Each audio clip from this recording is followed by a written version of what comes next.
Saudara-saudari, marilah kita mendengarkan renungan dengan judul Berkorban dan Melayani,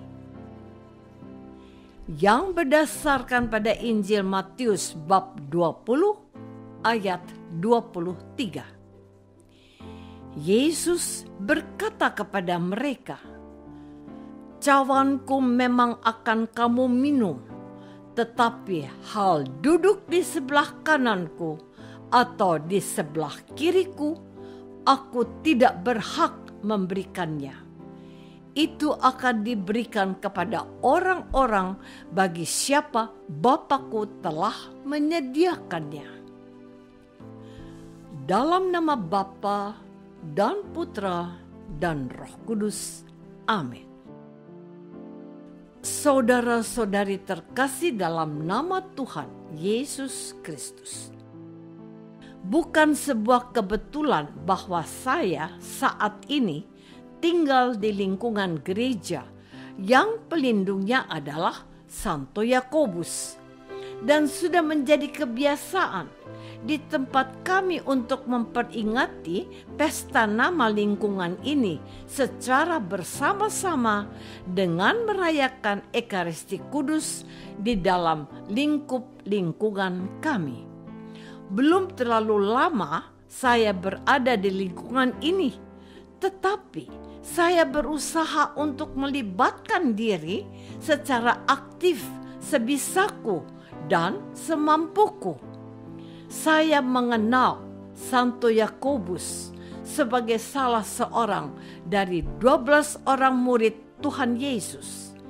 Yang dimaksud di sini adalah Yakobus tua, anak Zebedius, dan mungkin juga anak Salome, kakak Yohanes, yang bersama dengannya disebut anak guru. Bersama dengan Petrus dan Yohanes, Yakobus menjadi salah satu saksi khusus pada saat-saat penting dalam kehidupan Tuhan Yesus.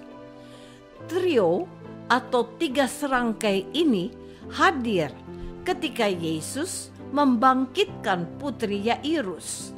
Mereka juga yang hadir di atas gunung yang tinggi dan melihat Yesus berubah rupa dengan kemilau cahaya yang sukar digambarkan, disaksikan oleh Elia dan Musa. Yakobus ini menjadi martir dengan cara dipenggal di masa pemerintahan Raja Herodes Agripa I antara tahun 41 dan 44 Masehi. Saudara-saudari terkasih, dalam Injil hari ini kita mendengar permintaan ibu dari anak-anak Zebedius kepada Tuhan Yesus. Katanya, "Berilah perintah supaya kedua anakku ini boleh duduk kelak di dalam kerajaan-Mu, yang seorang di sebelah kananmu dan yang seorang di sebelah kirimu." Ketika Tuhan Yesus bertanya, apakah mereka sanggup minum cawan yang akan diminumnya? Mereka menjawab, "Sanggup." Tetapi inilah firman Yesus kepada ibu yang merasa perlu memperjuangkan hak-hak anaknya. "Cawanku memang akan kamu minum, tetapi hal duduk di sebelah kananku atau di sebelah kiriku, aku tidak berhak memberikannya. Itu akan diberikan pada orang-orang bagi siapa Bapa-Ku telah menyediakannya." Muncullah kecemburuan di antara murid-murid Yesus yang lain. Yesus menegaskan kepada mereka, inilah yang penting dan utama. Barang siapa ingin menjadi besar di antara kamu, ia harus menjadi pelayanmu. Saudara-saudari terkasih, kisah yang telah ditulis oleh Markus bab 10 ayat 35 sampai dengan 45 diperhalus oleh penginjil Matius. Semula menurut Markus, Yakobus, dan Yohaneslah yang meminta kepada Yesus secara langsung. Tetapi dalam versi Matius, ibu merekalah yang meminta posisi istimewa kepada Yesus.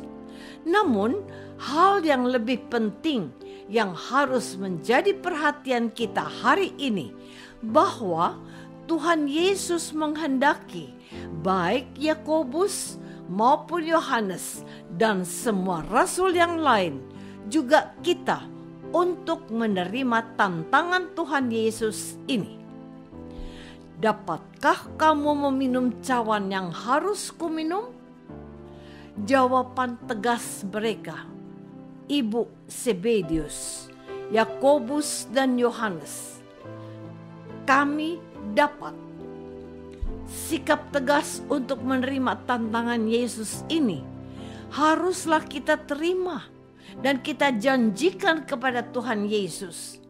Kami sanggup menerima tantangan-Mu ya Tuhan, meminum piala penderitaan yang Kau harapkan dari kami. Bukankah Engkau sendiri yang mengatakan, setiap orang yang mau mengikuti aku, ia harus menyangkal dirinya, memikul salibnya, dan mengikut aku. Yakobus dan Yohanes sudah mendengar firman ini, dan mereka menyadari penuh tuntutan ini. Mereka siap mengikuti jalan salib yang telah dilalui oleh guru mereka.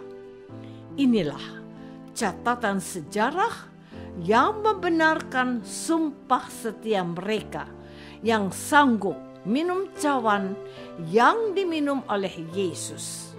Mereka mati sebagai martir. Saudara-saudari terkasih, menarik juga untuk disimak bahwa Tuhan Yesus tidak menghendaki terjadi pertengkaran di antara mereka, seolah-olah ada yang lebih hebat dan yang lebih berjasa dalam hal mengikuti Yesus. Maka Tuhan Yesus menegaskan bahwa mereka semua harus menjadi pribadi yang siap melayani di tempat terdepan, seperti Yesus yang datang bukan untuk dilayani, melainkan untuk melayani dan untuk memberikan nyawanya menjadi tebusan untuk banyak orang. Melayani seperti Yesus itu menjadi pusat kesibukan orang-orang Kristen. Dalam lingkungan gereja, ada yang menjadi ketua lingkungan atau wakil, ada yang menjadi bendahara, dan ada yang menjadi seksi sibuk lainnya. Tetapi tidak sedikit yang menjadi anggota biasa. Kalau kita mendirikan sebuah tembok, kita membutuhkan batu, semen, pasir, air, dan tukang bangunan. Setelah tembok itu jadi dan berdiri tegak, di mana batu? Di mana semen? Di mana pasir? Di mana air? Di mana tukang bangunan? Yang ada adalah tembok yang kokoh, yang indah, yang demikian pula dalam karya pelayanan mengikuti Yesus. Tidak penting siapa melakukan apa, tetapi apa yang sudah aku sumbangkan untuk pembangunan gereja. Melayani sesuai porsi yang aku bisa, berkorban semampuku. Yang dibutuhkan adalah partisipasimu, bukan egomu. Aku dapat apa kelak? Hanya Bapa yang menetapkan apakah kita pantas menerima upah oleh karena kesetiaan kita? Apakah aku mau berkorban dan melayani dengan tulus seperti Yesus melayani aku?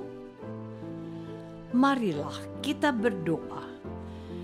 Bapa yang Maha Baik, ampunilah kami karena kami merasa sudah berjasa dalam tugas-tugas kami. Berilah kami kerendahan hati, semangat berkorban, dan melayani sepenuh hati sesuai kemampuan kami. Demi Kristus, Tuhan dan pengantara kami. Amin. Semoga kita semua selalu dinaungi dan dibimbing oleh berkat Allah yang Maha Kuasa. Dalam nama Bapa dan Putra dan Roh Kudus. Amin.